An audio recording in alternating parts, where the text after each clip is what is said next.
90 دقيقة من القرف الكروي اللي الواحد ممكن يشوفه. يعني عايز تتفرج على قرف، اتفرج على الزمالك والبنك الاهلي.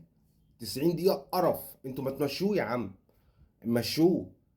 ده مش عارف يكسب، مش عارف يكسب، خامس ماتش سادس ماتش مش عارف يكسب، ما تمشوه. ايه المشكلة؟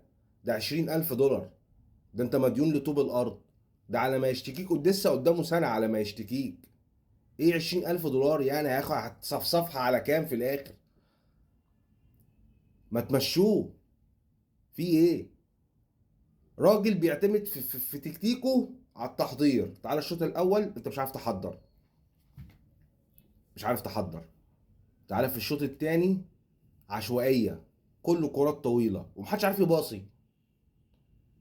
ده انت بتلعب البنك الاهلي، ده الراجل ماسك البنك الاهلي والفرقه واقعه، بيتارجت عليك. انتوا انا مش فاهم انتوا ايه سبب التمسك بالراجل ده؟ عايز تنجح تجربه إيه؟ هو معمل تحليل؟ عايز تنجح فيه تجربه؟ انت جاي تجرب فينا؟ وبعدين مشيت حازم امام مدرب العام، الراجل حس انه ملوش لازمه، مشيته. جبت احمد عبد الرؤوف، ما شفتوش غير مشهد واحد. هما داخلين محل حلاقه، واحد دخل التاني طلع. في ايه؟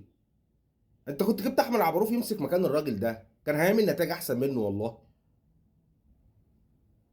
وبعدين حسام عبد المجيد، يا رب، يا رب، يا رب خلاص كفايه. كفايه، ده راجل 20 باصه في الماتش 18 منهم باصه بره، مش عارف يباصي. انا مش عارف يعني شيكوبانزا ليه يعني ما داسش في الكوره دي وجاب له اي مصيبه قعده بره.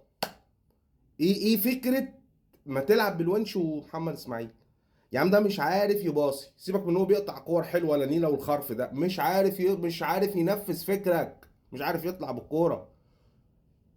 بتلعب بيه ليه؟